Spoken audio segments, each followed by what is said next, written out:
Hello, and welcome. Welcome to this series. It's not Jurassic Park for a change, but this is a Cormoran Strike series.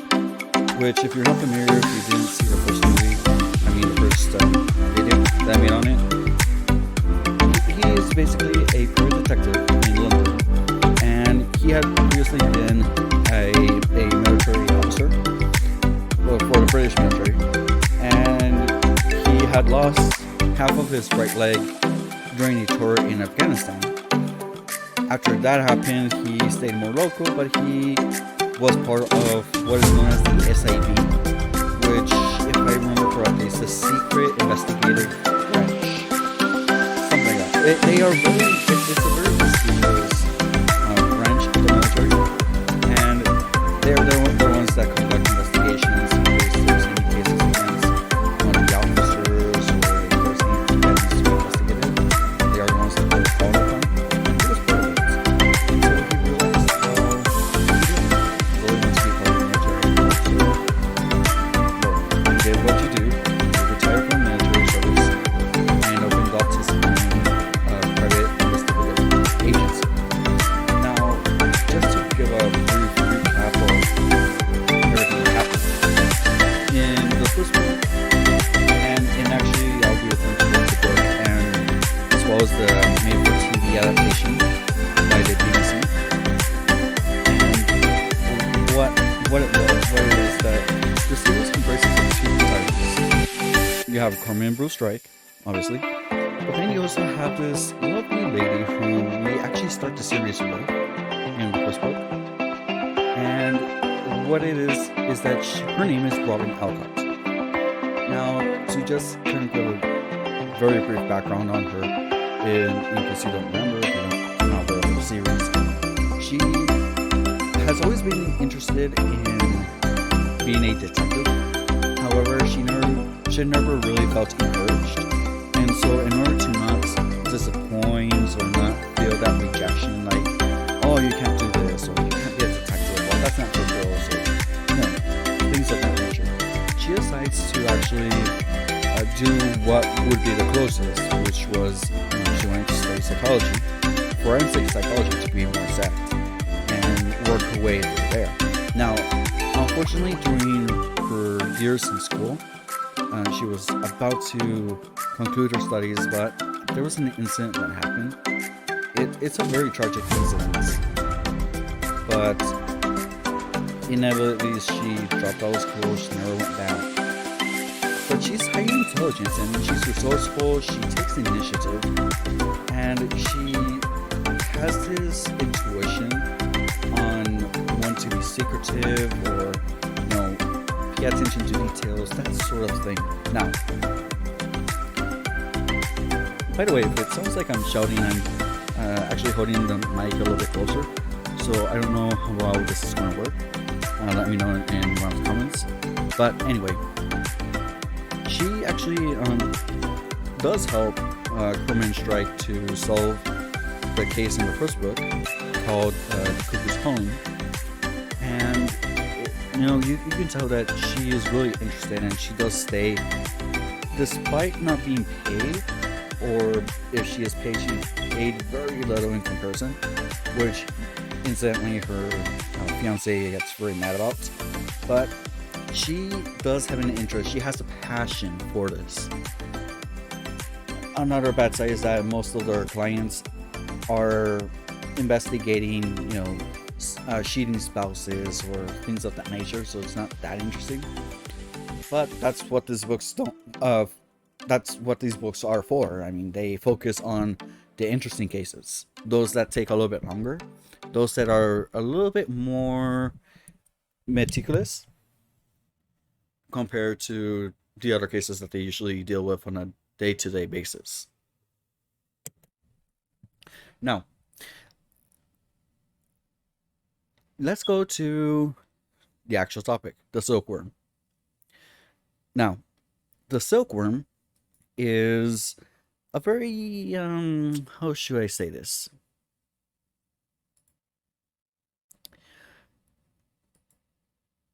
Now, the silkworm is well, how should I say this?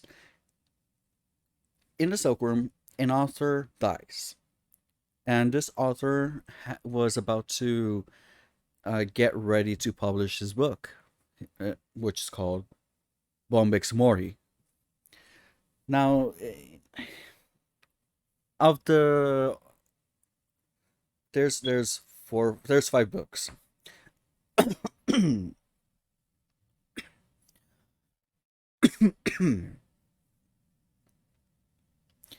There's 5 books.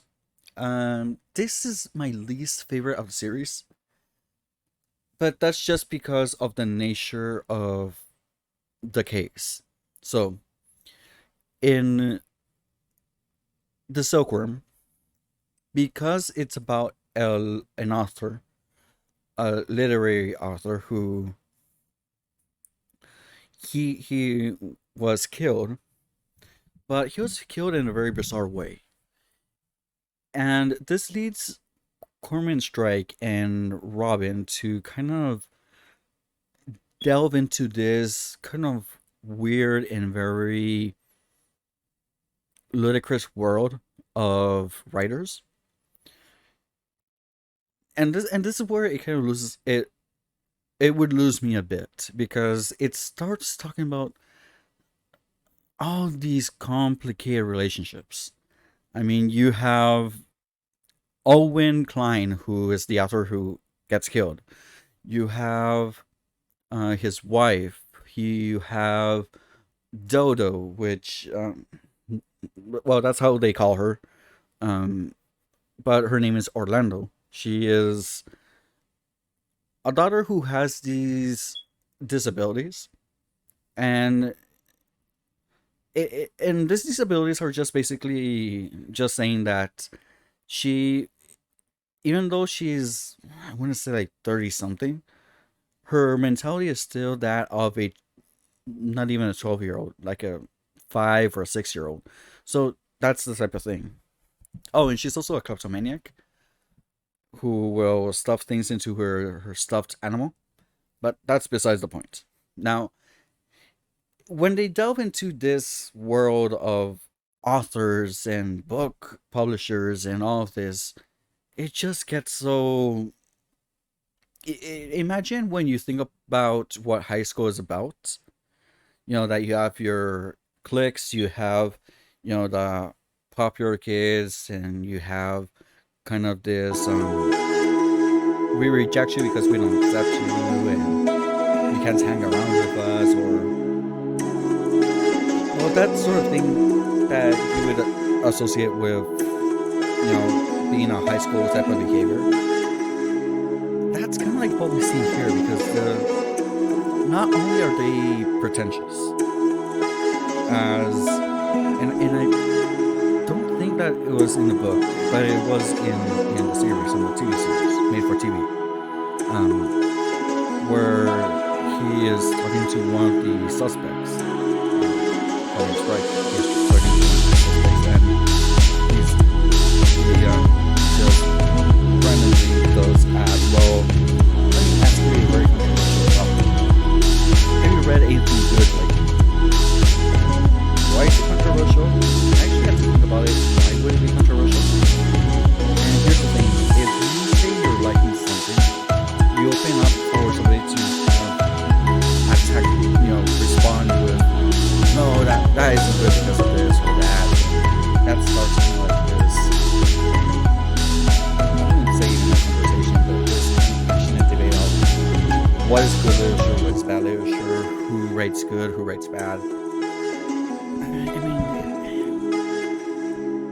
I'm kind of over the whole literature world type of thing. But what is important in this case is that Owen's wife, there's everything to suggest that she has the motive, she had the means to kill Owen. She's the prime suspect.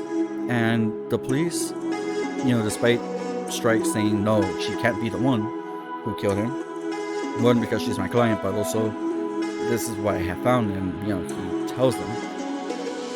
They still say no. She is the one. We are prosecuting her. and he actually has to get Ilsa, one of his friends, who is an attorney, to kind of help her out, but she doesn't really help herself out. By this I mean Owen's wife. And I say Owen's wife because I forget her name. But she has the habit of not being very socially conscious of the context, even though if it might look bad. When she was notified that her husband had passed away, because she had hired Cormoran Strike to find her husband, because she only thought that he was lost for more than a week, she does go and say, "Oh, that's bad." And how is Cormoran Strike? Because he was the one who found the dead body of her husband. And that obviously brings red flags, because why would you be concerned more for Cormoran Strike when we tell you that your husband has just been found dead? That is not normal. And that, she brings a lot of problems to herself with that type of attitude, because it really seems suspicious. And I get it. I mean, I really do get it. Now, Owen was not the best of characters. And I don't mean this that, that he was poorly written. He was actually well written. It's just that he's not likable at all. He's pretentious. He cheats on his wife with different girlfriends, and then with his uh, last girlfriend, he actually eggs her on that she can write and etc. etc. But in the book that he writes, Bonix Mori, he actually goes ahead and he bashes on everyone. I mean, the characters he writes in the book, they're easily to be interpreted on who is he's referring to. But he would say stuff, for example, he wrote one of the publishers who rejected him, who didn't want to publish one of his books, as, "Oh yes, this guy with his genitals that are with pus and they're falling off and stuff like that," referring to how this publisher has been trying to get his wife pregnant, but they're not able to have a child. And that's type of thing. This is kind of like mild compared to what he writes about the other characters. And so you really can tell that there's some very nasty business going on with Owen.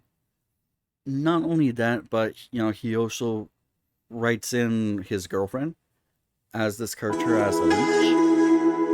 This is also a book where, and they didn't include this on the BBC adaptation, but I found it a bit interesting because the author, like the actual author of the book, writes in this character who is transgender.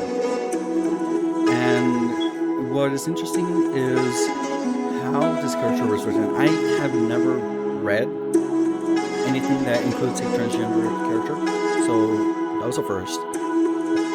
And what is written, I feel that it is kind of accurate compared to how people are written about in articles. And I think I should explain something a little bit. So, I studied in school, I studied psychology. I got my bachelor's. Now, when I was doing my thesis, my undergraduate thesis, I did it about HIV in the area where I'm at, which is the Porter region. And usually those who are affected, they're mainly from the LGBT community. And while the people that I had interviewed, they were mainly either report themselves as being homosexuals or being bisexuals. I never had the opportunity of interviewing somebody who was transgender. But if you read the literature on HIV and those who are affected, there are quite a few studies done on transgender people and the relationship with HIV. And when they do this kind of qualitative analysis on them, they're like some of the things that they describe kind of resound with how this transgender character was written.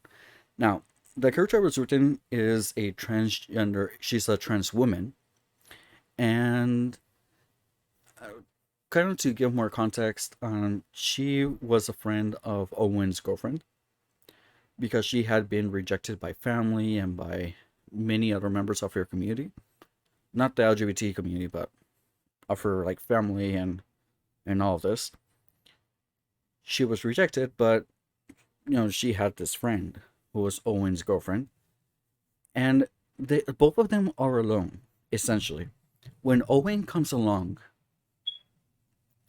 and forms a relationship with not just the girlfriend but also with her, she they get this relationship where he motivates them both to write.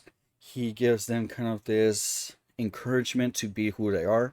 Well, in her case, to be who she is, no matter what other people say. And so when Owen does write in the characters for both the girlfriend and this other friend, who is a trans woman, there is a lot going on. And when Cormoran Strike is able to talk to not just the girlfriend, but also, well, Owen's girlfriend, but also to the friend,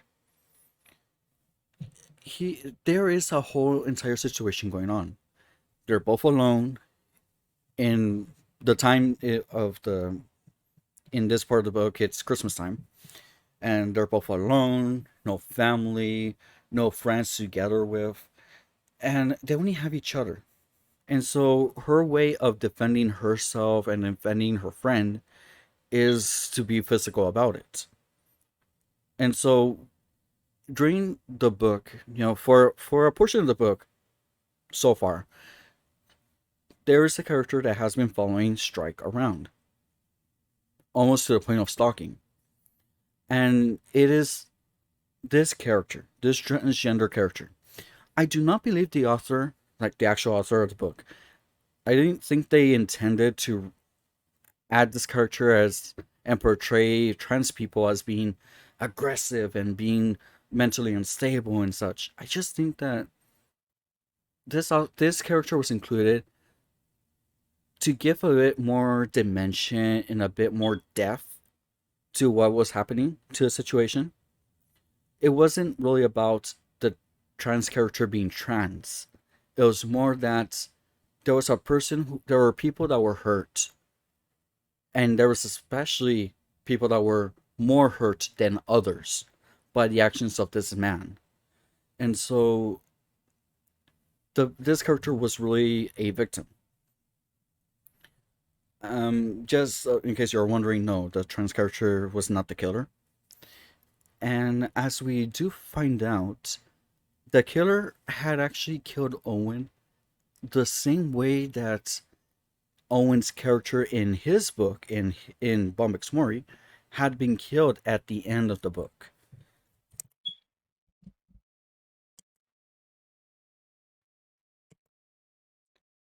This obviously narrows down the suspects to very little. I mean, it does narrow down the suspects because only somebody who has written the end of the book could have been guilty. The problem is that everybody has read the book so far. When Owen had given the book to his editor, and when she showed it to everybody else, and then the people who wanted to keep it hidden and then locked away, but it wasn't secure, so anybody who had worked in the publishing agency could and actually did, go and read the book. Maybe not entirely, but people did read the book. So the thing is, who did it? It could have been anyone. Well, not quite. So one of the things that Cormoran Strike says about this is that when doing an investigation, it's not so much about the means. I mean, not the means, the motives. It's about the means. And so he will say means before motive. Because oftentimes you won't, well, that's according to Cormoran Strike, the character, I say the writer who's writing in the character. you often find out how a crime was committed before the reasons behind why that crime was committed in the first place. Okay, that was quite a tongue twister. So if you don't want any spoilers, I mean, you can jump ahead, but I'm just going to say that the killer was Owen's editor.